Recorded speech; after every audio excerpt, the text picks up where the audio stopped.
Good morning, my name is John Benson. I'd like to introduce two of the three members of our panel today. Reverend Orpheus Williams probably found out that he was being billed as a Lutheran rather than a Baptist, so he decided that he wouldn't come. If he comes later, we will introduce him again at that time. On my right is Reverend Robert Evans of Prince of Glory Lutheran Church in the Plymouth Avenue area.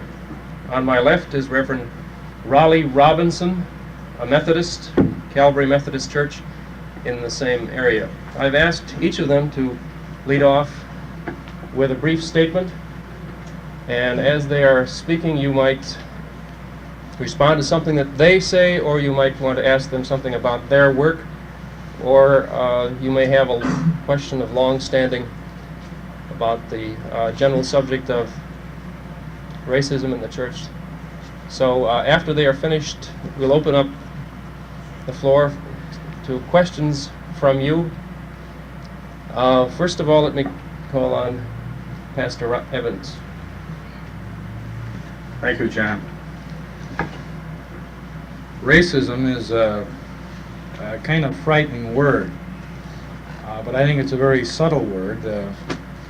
I don't think I'm going to say a lot here. I would rather open it up for some kind of dialogue that might happen here, and I think that kind of chemistry.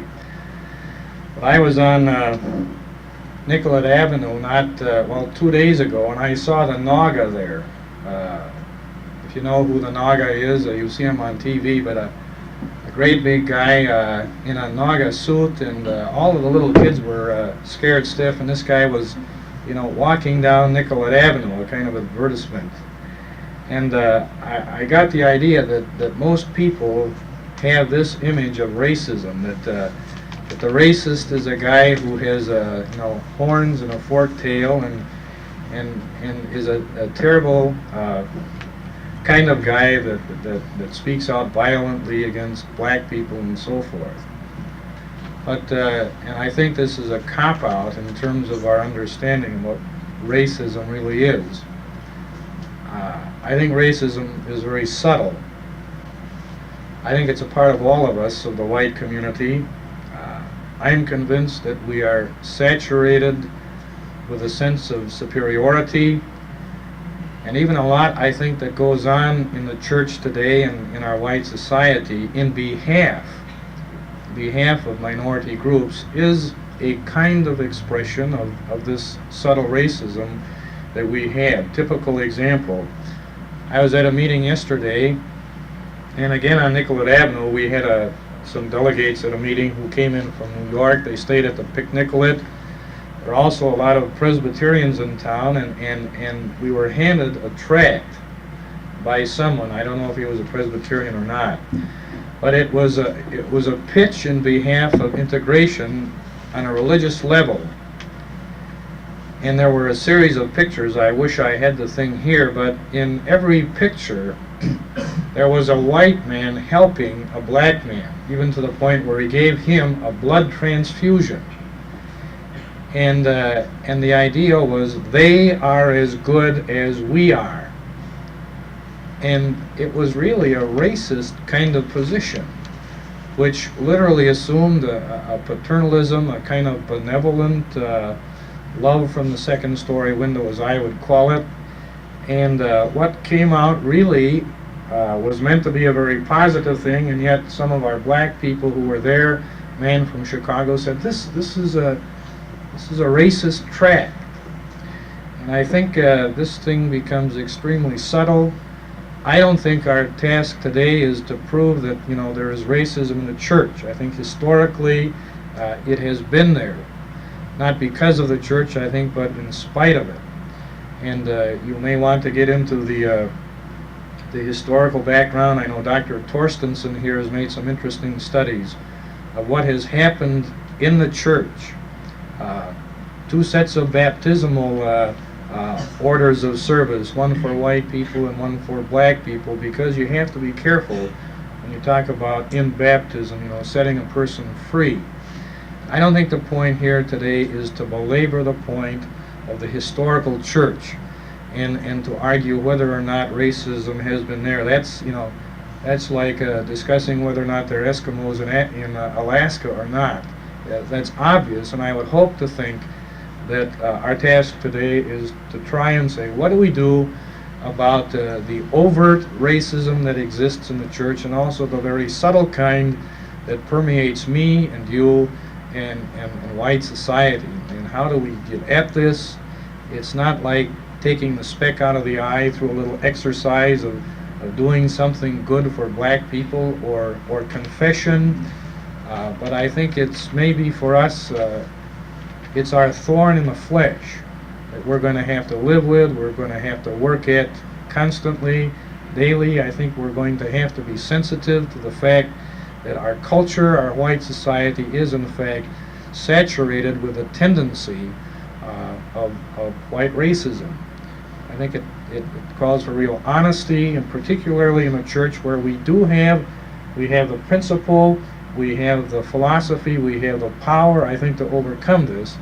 I think in the past we have neglected this, and maybe now we ought to be what we were meant to be, what we are called to be, and maybe the greatest task right now is to face honestly and openly, how am I handling racism that is a part of me? I suppose we could list a whole variety of examples and reel these off all morning. I could just mention one. I have a young Negro boy in my confirmation class now, and he's thinking about making his confirmation. We do it on an individual basis, not as a class. But his mother tells me, I don't want my son confirmed at Prince of Glory. I don't want him confirmed a Lutheran. And I said, why? And she said, well, I know that he will be and has been accepted there. But she said, I've been in other churches, I've been in other Lutheran churches, and I know that he and our family will not, because we have been there and felt not a kind of dismissal, but the kind of subtle thing that kind of says, without words, why don't you just kind of drift away? And she said, for this reason, I'm very concerned about my son, and I'm not sure I really want him confirmed in the Lutheran Church. That's racism, and that's us. And I hope that we can open some kind of splitting ourselves down the middle and take a good look at this this morning.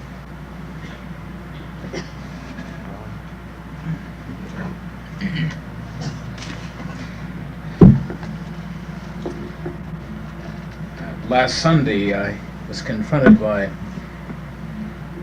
a long-standing layman in my congregation, and being president of the Way, he asked me some very pointed questions about the Way, and he said, what's this about the Way? What's this about looting? And all sorts of questions came flooding out of his mouth, and he said, people have no reason for looting, and they should be shot if they're caught looting. And I said, I'm sorry, I take the commandment, thou shalt not kill, much more seriously than that. And he said, I'm sorry, I can't understand that. I think if someone has broken the law, they've broken the law and should be punished accordingly. And so goes not the kind of racism that was evident in the 50s, when mothers could spit upon, white mothers could spit upon black children and black mothers and fathers, or a white father and a white mother bringing their white children to a integrated school. Now, that kind of racism is not around in that form. It's a much more subtle kind, and I think that you yourself are going to have to be aware of that. And I think the kinds of questions you may ask this morning is the kinds of questions that are going to be awfully pointed to yourself. I think Bob has made it clear. We think of racism in our own projection on somebody else. I am a racist. And I say that in the sense of, and when I do say that, I recognize I play a little game, because that's a kind of confessional that comes only at moments in one's life. But as Paul said, that when I'm one of the greatest sinners, he only could speak from a standpoint of grace or forgiveness. Could he ever even come to understand the depth of his orneriness? I hope we will come to understand the depth of our orneriness this morning. I don't know if Lillian read to you in her beautiful manner Mr. Gordon Parks. Did she read anything from Mr. Gordon Parks? Okay. One of the best ways of talking about racism, I don't even call it a definition. I don't think there is a definition. There's only a style of life when we talk about racism. But he said, what I want, what I am, what you force me to be, is what you are. Did you get that? What I want, what I am, what you force me to be is what you are. For I am you, staring back from a mirror of poverty and despair, of revolt and freedom. Look at me and know that to destroy me is to destroy yourself. You are weary of the long hot summers. I am tired of the long hungered winters. We are not so far apart as it might seem. There is something about both of us that goes deeper than blood or black and white. It is our common search for a better life, a better world. I march now over the same ground you once marched. I fight for the same things you still fight for. My children's needs are the same as your children's. I too am America. America is me. It gives me the only life I know, so I must share it in its survival. Look at me. Listen to me. Try to understand my struggle against your racism. There is yet a chance for us to live in peace beneath these restless skies. Surprisingly enough, the editorial in March 8th of Life magazine, when it was reviewing the Kerner report, had a very interesting article. I just quote briefly from it.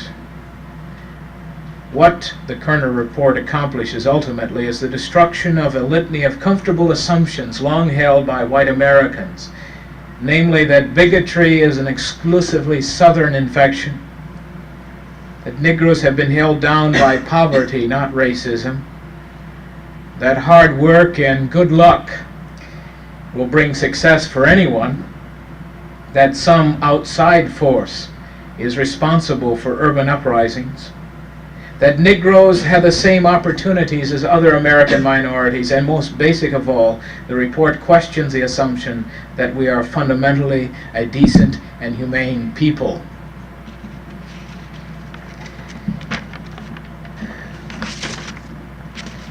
I don't know how much theology any of you have read, but since we're talking about the church and bigotry, I want to turn to a particular theologian. His name is Reinhold Niebuhr, to give a sense of presence on what we're trying to talk about today, because I know once the questions come in their beautiful way, we'll become very specific and we'll lose sight of some of these kind of insights. But so I share them now. Niebuhr wrote many years ago, there are times when the sins of the fathers are visited upon the children and new social forces rise up as the vengeance of the Lord against traditional injustice. We are living in such a time. This is a period of judgment in which the structures and systems of community which once guaranteed a tolerable justice have themselves become the source of confusion and injustice. He has a whole section in some of his writings called The Confusions of an Inadequate Culture. Our culture is inadequate because we have never appropriated the black experience and what that has meant. And until we do, we are going to have a culture that is going to be less than what it can be. Part of the problem of the crisis of our times, as Mr. Niebuhr points out, is that every culture, which is the spirit of a civilization, always confuses its own way of life to be eternal truths. And so during a time of cultural crisis that we live in,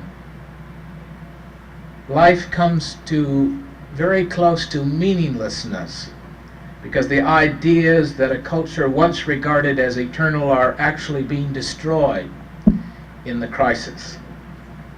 And of course, this is further compounded because the illusions which were thought to be eternal in the heavens somewhere are the ones that are being questioned. That which is not to be questioned is questioned. It is clearly that we have inherited from our parents, and we ourselves are falling trapped to the same kind of historical optimism of our culture. I don't care where you ideologically stand. I think it's awfully hard to transcend what that means.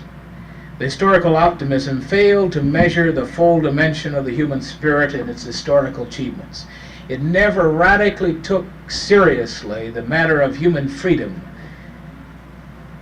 And so the error and illusions of white culture and so of racism is that we have thought, either by education or by evolution, as the soft utopians would have it, that we would overcome the difficulties of human life. It's very clear that this was an understatement and underestimation of the difficulties of relating life to life, will to will, interest to interest. We have too often regarded the achievement of justice and social peace in human society as an easy task. Our parents didn't do it, but we will. It is, as a matter of fact, a very difficult task which can be accomplished with tolerable success only if its difficulties are fully recognized.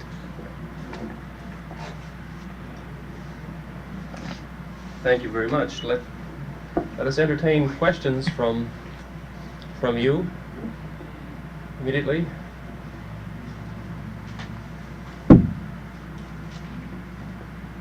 I could start over here first, and then over here. Reverend Evans, what are some of the things the church can do specifically to To what? combat bigotry or racial discrimination? The question is, what are some of the specific things that the church can do to combat bigotry? Pastor Evans. I think we have to come back, maybe first of all, and say I'm not the guy to ask this. I think the point of our saying we're now going to come and help, and by doing this resolve our racism, is maybe the wrong street. I think the point is perhaps to ask the black community,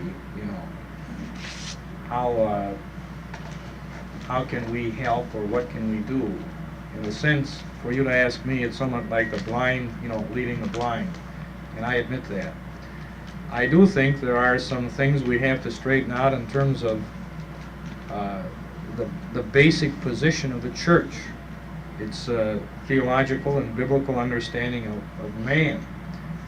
I think the hang-up with the American way of life to many people is synonymous with Christianity.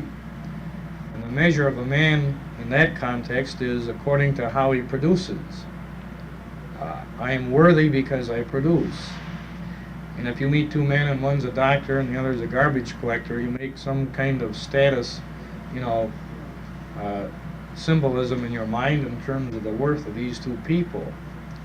And yet I think biblically and theologically, I am worthy not because of what I produce or because I'm a good guy or because I do nice things, but because I exist. And I think that's maybe one place to begin is to understand, the basic position of the church in terms of its anthropology and its understanding of people. And granted, there are many things we can do, but I think it begins with a kind of introspection, and I recognize that it's kind of fun, to examine your intestines for a while, and you can get all caught up in that too. But I think it's a place where we have to begin not simply in order to rearrange our racism, which I think we often do, and very comfortably hide behind walls that we build in behalf of human relations, which are really walls we're hiding behind, but to somehow become very honest as a human being, to recognize our humanness, and maybe to take seriously, I think the theological position of the church, and then maybe it's interesting to come back to theological positions in terms of the doctrine of man, and maybe secondly the doctrine of the incarnation, really the emptying of ourselves and identifying ourselves with others. But I think we really can't do that until we take this careful and honest look at ourselves in relationship maybe to a document like the Kerner Report, and I think that's where we begin, in discussion groups, in a kind of, maybe it's an honest kind of confession that this isn't something that we simply get rid of, but we learn to maybe to gradually overcome. Now there's a ditch on that side of the road where you become so introspective that you never get any farther. I think you live in that kind of tension, and maybe this is what life is all about. And the other aspect, I think, is to somehow lose yourself in the involvement. The phrase now is where the action is, and that might be in a white community as much as the black community. And to lose yourself in a whole variety of little things that can't be programmed. I think you have to gain this kind of sensitivity, and that's the big phrase it seems these days. There are all kinds of sensitivity trainings. Some do with an understanding of myself, some have to do with behavior, some have to do with group dynamics, but maybe to begin there, and then the final thing, I think a lot of people say, before I know what I'm going to do, I want to make sure just how this is going to happen. I want it to be a safe kind of involvement, and I think you kind of throw yourself into the breach, and with some faith, which I hope is still a theological word, you kind of dump yourself in and commit yourself to involvement that is not programmed for you by anybody, but as you're sensitized, I think you begin to find where these places are and who these people are that need the kind of relationship with you, and maybe much more, you need the relationship with them, and you kind of grow together in understanding, and I don't think it's a big massive program, but it's little people doing little things, and sparked not by some proclamation from a mayor or a pastor, but maybe the Holy Spirit still moves people into these kinds of positions, and to program that maybe is to kill it. Rollie, why don't you clarify? Out of my own personal reflection, you asked the question, what can specifically the church do? I think one is that we're going to have to understand very clearly that the source of power is from the standpoint of community, not individuals concerned. If you're going from that standpoint, you're going to get knifed and killed, and you're going to die. Well, that's fine. That may be a place where you want to put yourself in. I don't mean die in the funeral taker sense, but just you sort of die out, wilt out. I think it's very clear that any time that there have been any movements in this country, communities, always come from the black community. The time now has arrived, I believe, that, and I think you understand much better than an older generation will, and that is that community is extremely crucial. That is the source of power. The day of individualism is gone if you've got to be to more than one meeting in one night. That's just a very clear kind of example and sign of the time that individualism is dead. Now, community, what does that mean? It means that some of you are going to have to covenant together and are going to have to hold one another accountable. In other words, keep one another honest, and also sustain and support one another in this struggle. Now, you've got to understand, this is no longer an extracurricular activity. This is for keeps. It's a whole lifetime venture. And if you think it's anything less, then you indeed have not passed the Red Sea, and you want to go back with a Pharaoh. And I think it's very clear that that you're going to have to covenant in some form, however you decide that is to be, and say, we choose. We're not only chosen, but we choose to be these kind of people who are going to stand over against white racism wherever it occurs, within people and institutions and so forth. We just dedicate our lives, and we will then work out strategies and tactics to get on top of whatever that means. Now, there have been some efforts in this line, and some of you may already know about it. There have been created what we call civilizing communities throughout the metropolitan area for white people to work not in black ghettos, so to speak, but in terms of white ghettos. And this kind of task is having some success. Though you see, the problem with most of us is that we want to organize. You cannot organize community. That's a misnomer. We set up our little Newtonian kind of models, you know. Here's a box up here, and then we got little subcommittees and sub-subcommittees. And what you do is you define out of existence, even before you start, any sense of movement. You've killed it off. We don't live in a Newtonian world anymore, but an Einsteinian world, and if you don't believe me, all of your lives are like an exploding star. And all I have to do is pinpoint on all the points of that exploding star all your involvements. And somewhere in the center, you are, of course you may try to find where that center is, but the community's got the same kind of model. And the only way you're going to hold together all those kind of involvements and make them significant with any kind of power, you're going to have a sense of community that says, who says you could be involved in such and such? Well, I said I'm going to be involved in such and such. Well, that's still a sense that you count more than any sense of community. I think we have to enter into families, that thing. Also, if you're looking for specifics regarding the church, the Friendship Press has now published a study action booklet. Some of you may know about it, in terms for small groups that outline some action that can be done as far as church is concerned. Richard Niebuhr had a very penetrating thing to say years ago when he said the church is a social pioneer. And as a social pioneer, it first has to exorcise and cast out the demons within itself. One, the demon of racism and discrimination, wherever it occurs in the church. And until it does that, it cannot, with any honesty, turn on society and exercise society.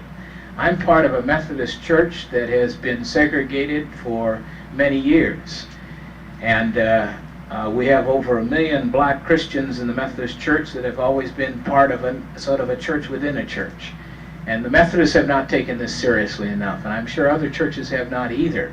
But this is one of the roles that I think as a church, I use the word exorcism, casting out demons. Now maybe you feel you don't like to call racism a demon, maybe you like to call it a social problem, but whatever terminology you like to lop onto it, this is the kind of role, and that means just as Christ exorcised demons was that you are the new man, you are the new woman, and because of that, you stand over against all those kinds of forms of discrimination, forms of bigotry that appear in yourself, appear in others. Another question over here. I'd like to,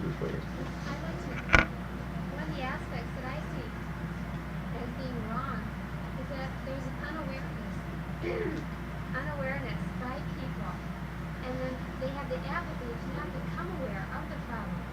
I belong to the Assembly Methodist, and we had a Lenten forum. We had 300 people in the church, and we had it on Black Power, and we had the Reverend come. Well, 8 people showed up in this church, and it was really funny because they didn't want to. He just said, well, like that, you're exaggerating the problem. It really isn't that way. I know white people that are living the same conditions, and they're not fucking it. Why should they, Well, isn't this more or less a problem primarily here in the North?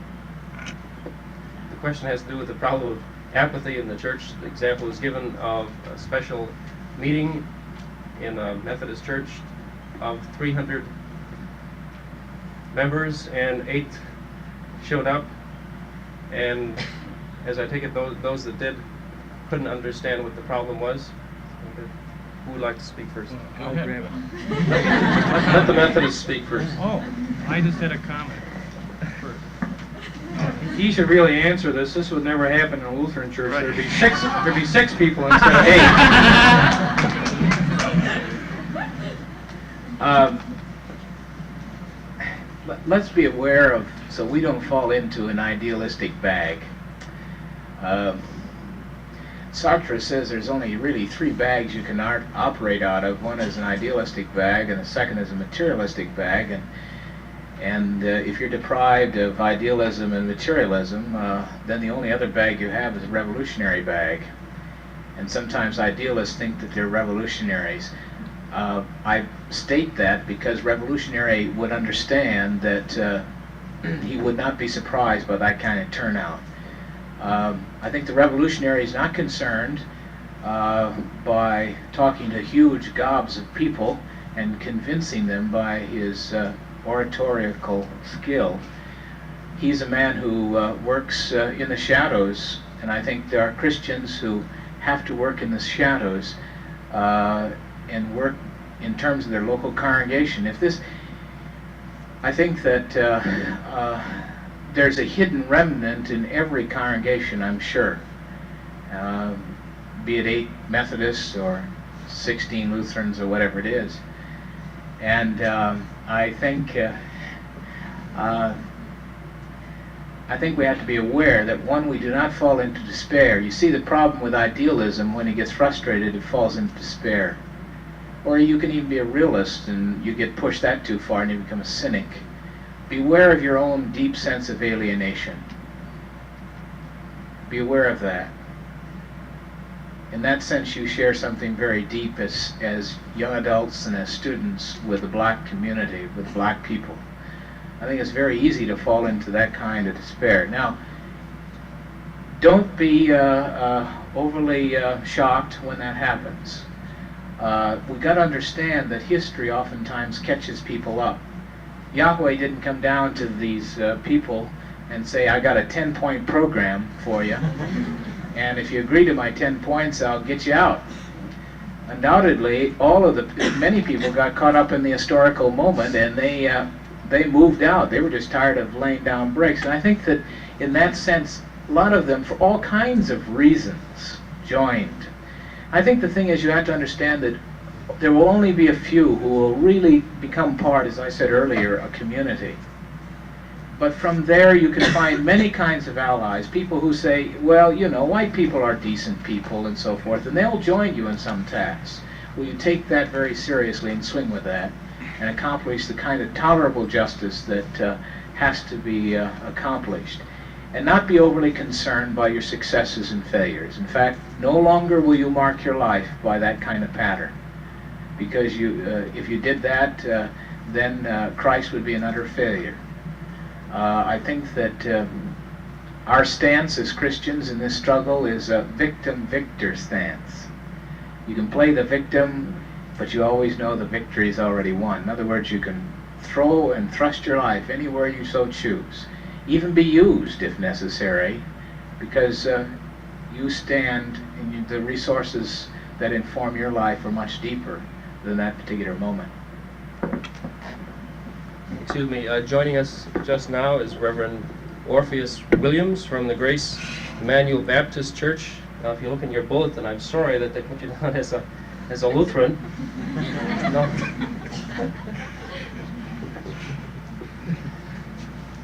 Since you come after our discussion has started, perhaps the best thing to do would be to try and direct one or more of your questions to Pastor Williams.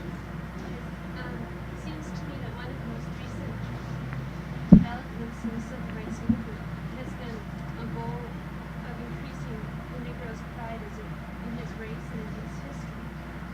And to me, I don't know if this is a conflict or not, but could it be possibly in that there'd be difficulty in maintaining an equilibrium than between the Negro retaining pride in his own race as against a white race, rather than complete integration? The question is a complicated one. I think she's trying to get at the problem of integration or separation and how it would be spelled out in the church. That is, separation meaning that the black community tries to draw on resources from within itself to increase its self-understanding, self-awareness, pride in itself, and so on. And in general, how this can be aided by the church is this, and how it can be resolved inside, let's say the black churches. Is what you? If it maybe can it be resolved, is it possible to retain any equal pride or? Does it sound like a good question to you? Well, I hear, but I hear what she's saying, but I don't understand really the problem that she's trying to say. Could you make it just a little bit simpler where really I can understand? See, I hear about 4 different questions, so I'm trying to understand where, you know, I can give you the answer that I think would be best. Well, it seems to me that more lately that there's an increase in developing the Negro's Excuse me, pride. maybe I can just bring this over to you. It seems to me lately that there's been an increase, emphasis in developing the Negro's pride in his own race and his own history, which, of course, is needed, I feel. And it seems to me this would cause a conflict around or between this and what we've emphasized before, that is integration into the white community. And I'm not sure which should be our goal, because it seems to me if the emphasis is on the pride within the Negro race, there would have to be some kind of equilibrium between the white community and the pride in the Negro community, and this would, I think, would cause conflict.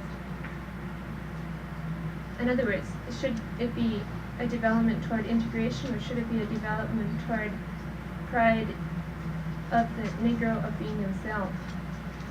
Really, I feel that if the Negro really knows exact disability where he came from,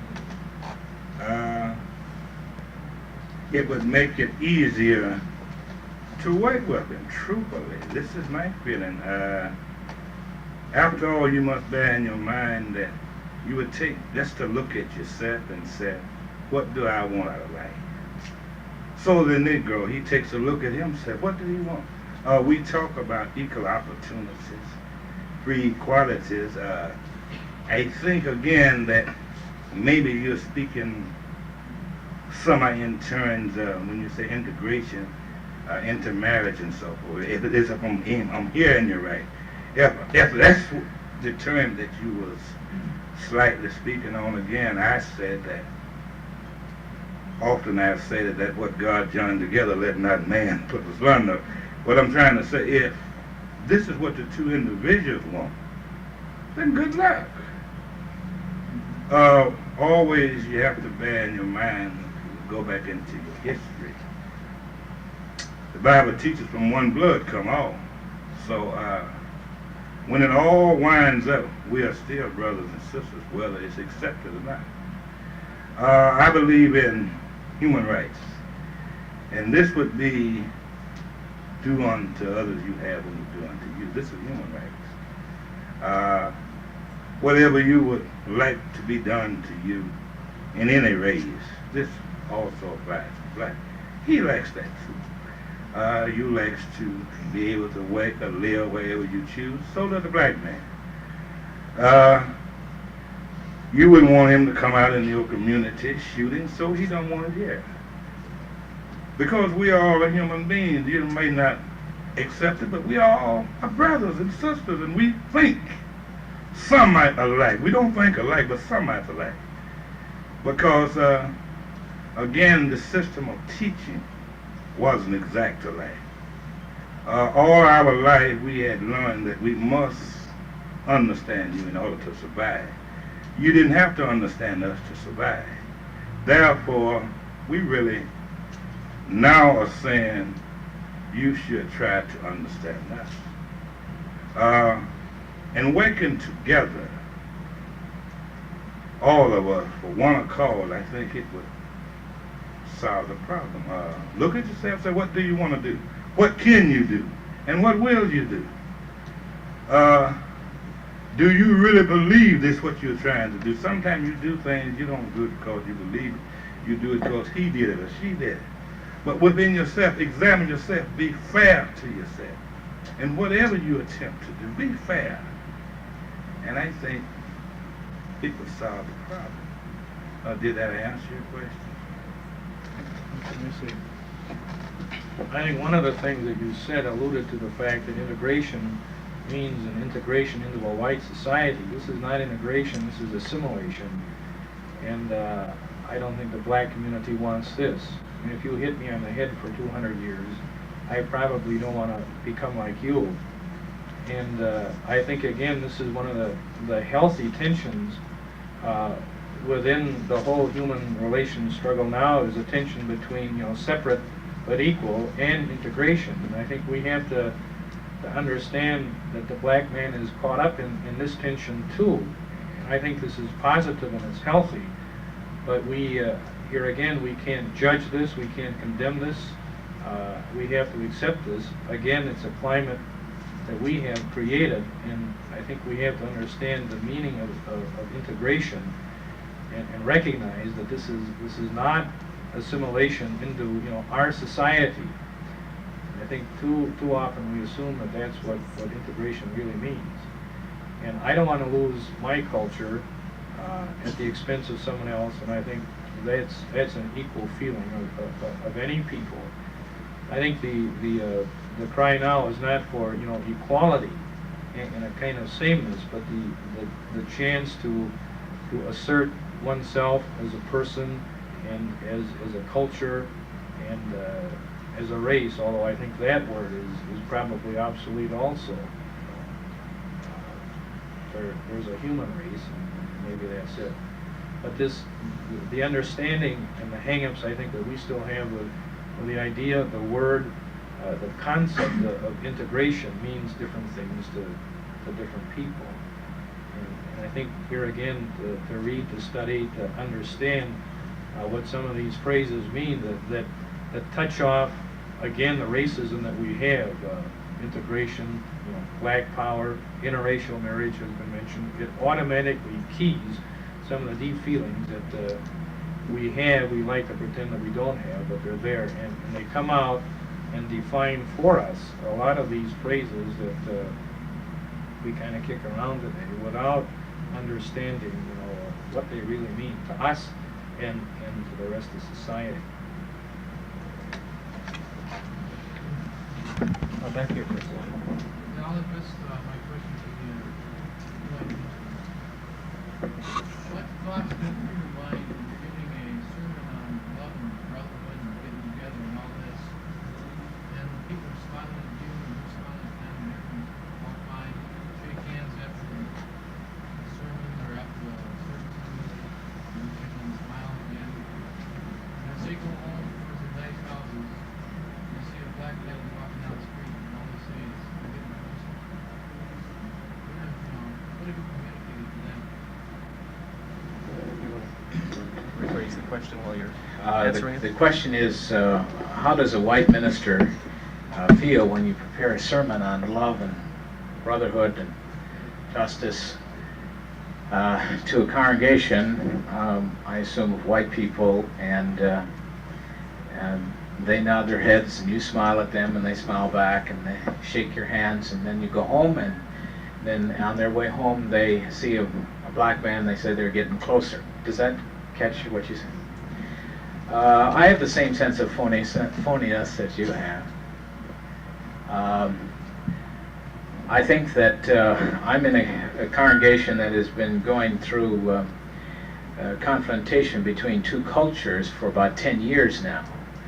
And I know there have undoubtedly been a lot of words said from the pulpit in that congregation, including by myself, that may have been pretty phony. Or no matter how it may have been said, it's been received in a limited kind of way. I think, however, when the congregation that I serve is living where it is and affecting it at this moment. God has all kinds of ways of communicating some very deep things. In God's troubling, I guess there's more mercy than judgment.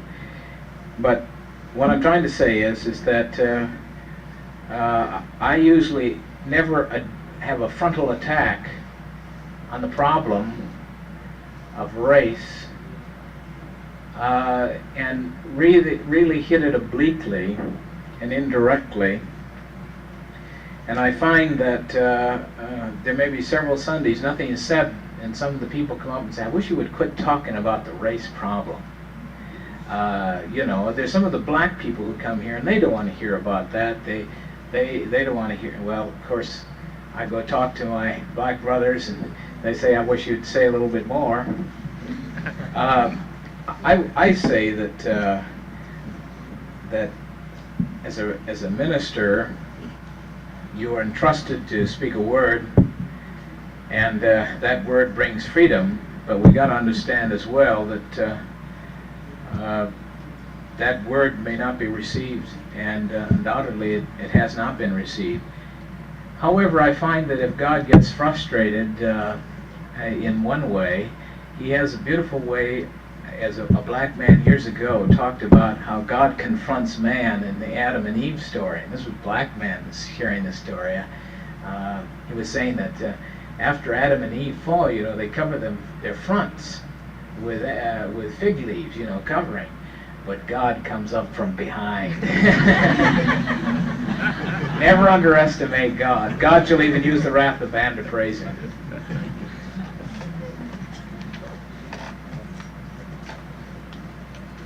I would like to direct a question to Pastor Williams. That is, do you think that Christianity is really religion for the black community? Do you think that Malcolm X used to say that when he began to gain respect for his blackness, he also decided that he was going to abandon the white man's religion? Do you feel that Christianity is so much of a white man's religion that it cannot be a real part of the new self-understanding of the Negro? I feel that Christianity this day, and the way it have been for the 460 years, it should die in a new Christianity, because you cannot tell me that the church have done its job, or Christianity have been taught as it should, and find so much hatred. I can't buy that. So I think really it's got to be a change in somewhere. I won't say that the way it's have been taught through the 400 years was altogether wrong, but it was something that they forgot to teach. And they should teach that something. You look at Christianity, the people of the church, I don't know, I'm a little hard against that, because they are supposed to be Christ followers. And they are so quick to say, this don't concern me. This is not what I call Christianity. Whether it's in your block, or whether it's 5,000 or 500 miles away, if injustice is being done, it involves all Christians, all people. So I think really Christianity have been whitewashed and watered down. Make a long story short, this is the way I feel. There's been too much water put in. You know how you put water in something to make it more? Christianity have been watered down. It's not the type that Christ talked about. And I would say we'd all go back to the type of Christianity. I won't use the word Christ followers. Go back and begin to follow Christ as He taught. It would be a better world. We are way off tomorrow.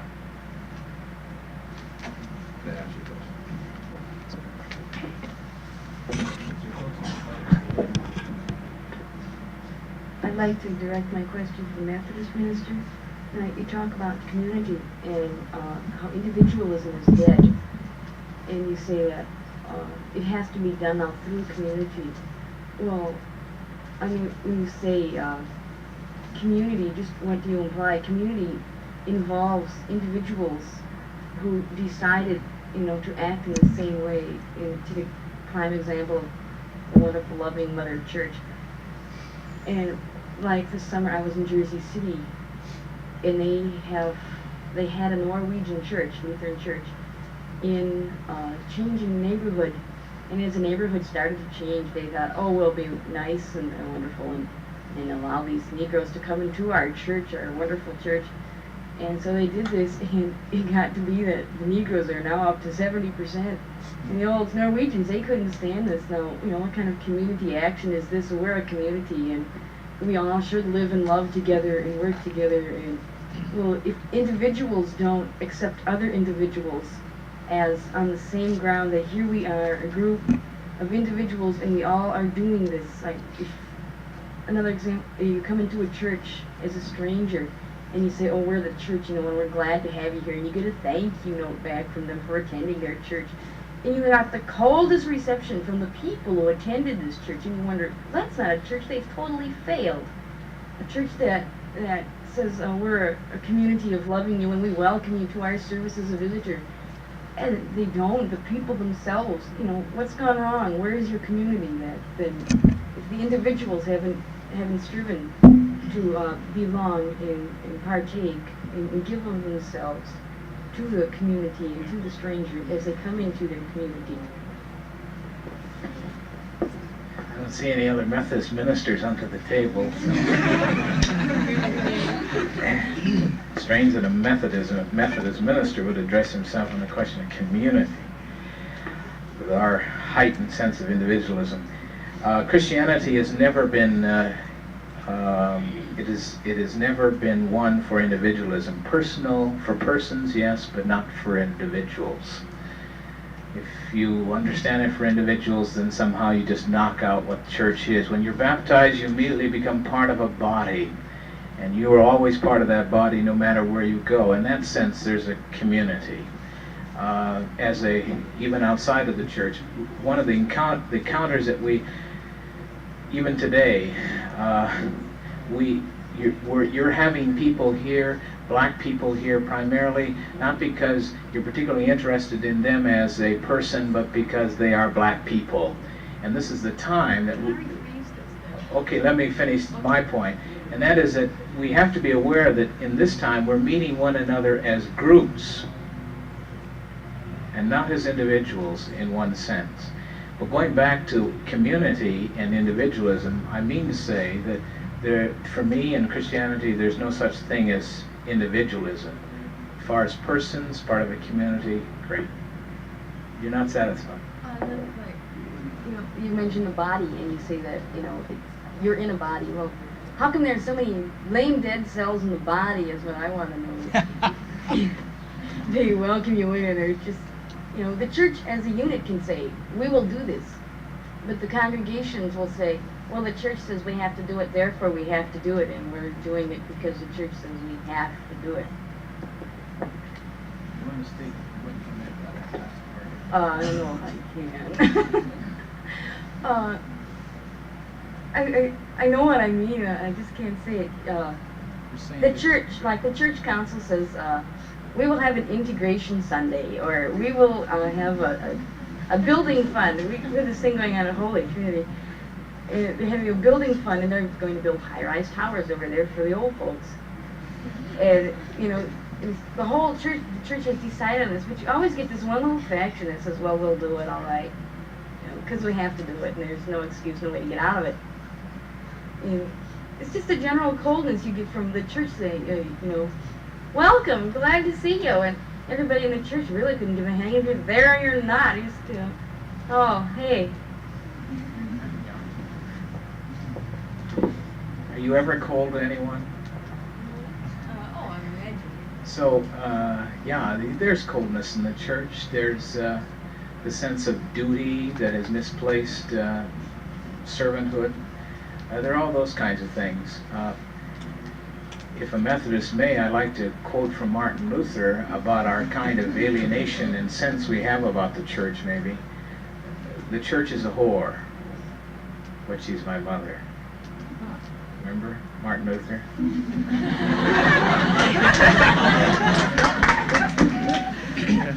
Yeah, I would only respond and say to a previous assertion, and that is that the people you meet in church on Sunday or the church council, this is not necessarily synonymous with the body of Christ, which is invisible. And I think we get caught up with the idea that the people you meet in church on Sunday, this is the body. This is not necessarily so. I mean, coming into the building, this doesn't make you a member of the body or a Christian, any more than going in a hen house makes you a chicken. It doesn't work that way. And I think you talk about that was said by John Wesley.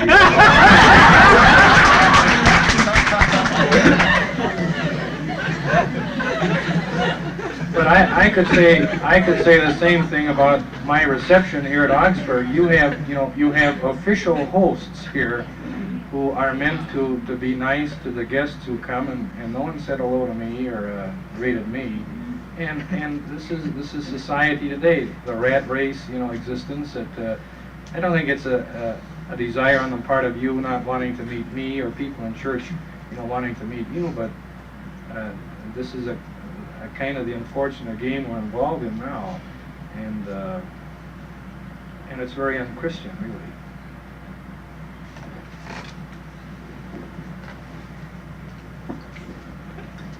Well, this can be directed to Reverend Williams as well. The example that I want to bring up has to do with a black person being in a white church, and that we have people in our church that we had an Negro family come in, and they were in the church, and some people just thought the world of them because they're really wonderful people. But there was other that they would turn and they would stare, make snide remarks or something like this. And later, when we had a discussion about this and the attitude of the people, they say, "No, we love these people. We think they're really great and all this and that." And they cannot see where they are doing anything wrong. How do you combat people in the church that have this attitude, and yet they think that they are Christian, and yet cannot see their faults as to their attitudes and the way they react to different people?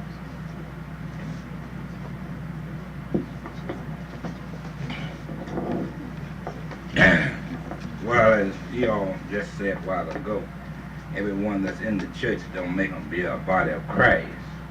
A lot of people can go to church, as the Baptists teach, proclaim that they are following Christ, but that don't make them be following Christ.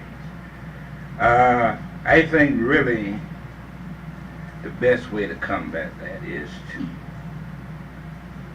you take your stand as a Christian. And by you taking your stand, see really whether you have accepted this or not.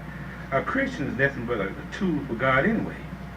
So you take the stand and do your job and encourage others. This is about the best way, and if this one a little weak, pray for them. I was taught prayer changes things. I can say prayer brought us a long ways. I think this is why we were able to come this far, through faith and prayer. So you as an individual, just stand as a Christian and encourage.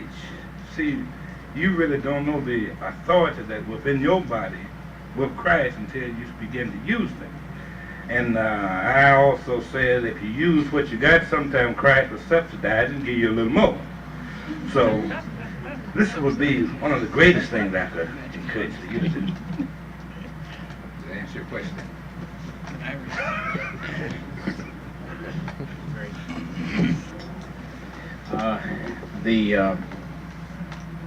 There's a word that Jesus makes very clear about loving the enemy, and the enemy,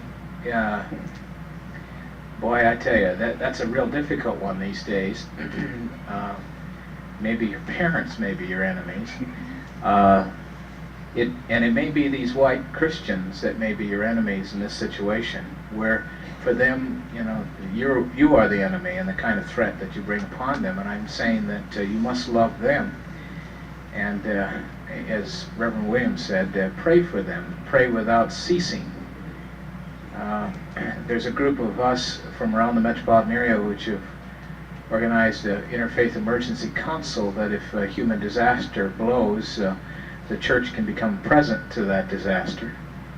And some of us were becoming extremely hung up with somebody, I don't know, some person, but it's very easy to harangue, with all the compassion that we have in ourselves and the rightness that's within ourselves.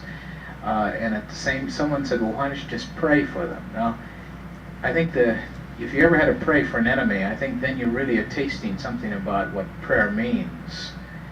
And I think that as one generation may oversell a certain style of prayer which we don't feel we can buy, there's, I think Malcolm Boyd in some way has caught for us what prayer is. And in that sense, if you sense Malcolm Boyd's book, Running With Me, Jesus, or Jesus, however it's said, Are You Running With Me, Jesus? That is prayer without ceasing. He's running, and without ceasing, and all the situations that confront one. And I just say that in that situation, that as Reverend Williams said, that you take your stance. And I think that sometimes we think that we, out of our optimism, can manipulate and work around conflict. No. We have time for just one more question. Maybe this isn't a fair question to ask, but I wonder what, we come to say, if we ever could completely be integrated, what would this be like? I've heard some people say that it would be like white people looking at the Negro indifferently as they look at the other white people, and vice versa. What, is this right?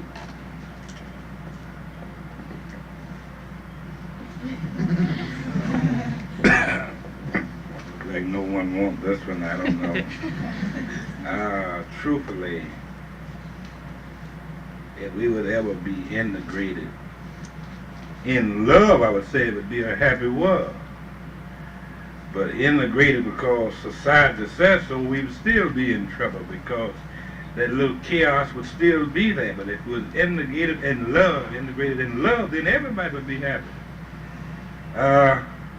I doubt it'll happen in my lifetime, but hope someday that, as we said, Christians, I can't understand again. I like to look at everyone as a human being. I like to look and see a little part of Christ in every human being. And I would like to feel that Christianity, or shall I say religion, is not segregated. It's a little part of Christ I would like to see in all of us. I also remember the book, God is Dead. And when I see confusions, injustice, I said, this is when God died in that place. When I see love and happiness, I said, that's God, He's alive. I think we'll be able to have a beautiful world once everybody had the integrated love in their heart. Not because Sally done it or Jack done it, but within their heart, it'll be a happy world. Did that answer your question? Or would that be some comment? Here again, a definition of what is integration. I think we usually see this as racial. To me, the racial bit is not half as